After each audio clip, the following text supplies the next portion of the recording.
বাহ, বিয়ের রাতেই ডিভোর্স চাইছো? লক্ষ্মী মেয়ে তুমি। দেখুন, আমার দিক থেকে কোনো অসুবিধা নেই, আপনিই তো অপমান করছেন। তাহলে কি করব?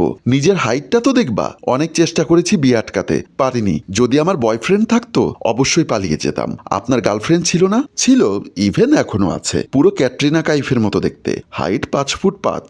আবারও আমাকে অপমান করছেন। আপনি কি চাচ্ছেন আমি নিজেই আপনাকে ছেড়ে দেই? যদি বলি তাই, ওকে, আপনার আব্বা হজ থেকে ফিরে আসুক, দেন সিদ্ধান্তে আসা যাবে। আমার কথা শুনে লোকটি আমার দিকে তাকিয়ে কিছু সময় মুচকি মুচকি হাসলো, তারপর আমার রুম থেকে বের হয়ে গেল। আমি তার হাসির মধ্যে একটা রহস্য দেখতে পেলাম। ভেদ করার জন্য আমিও তার পিছু পিছু রুম থেকে বের হয়ে গেলাম। মানুষটি ডাইনিং টেবিলের সামনে এসে চেয়ারে বসলো, ফ্ল্যাক্স থেকে চায়ের কাপে চা ঢাললো। আমি পাশে এসে দাঁড়িয়ে পড়লাম। আপনার হাসিটা সন্দেহজনক, এভাবে আমার দিকে তাকিয়ে হাসলেন কেন? আবারও আমার দিকে তাকিয়ে হাসতে হাসতে বলল, আগে চাটা খেয়ে নেই তারপর বলি। আমি বেহায়ার মতো বললাম, আমাকে তো একবার চায়ের অফার দিতে পারতেন।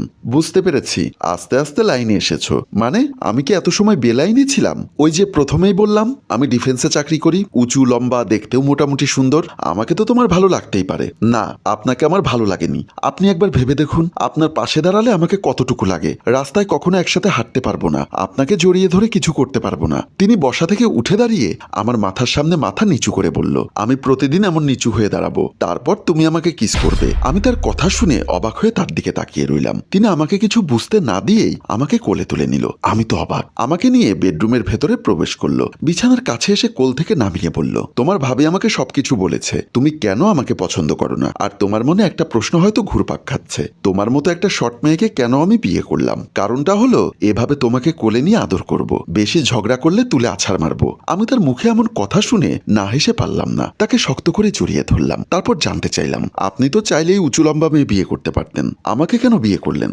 কারণ তুমি মানবিক মানুষ, তোমার মধ্যে মনুষ্যত্ব আছে।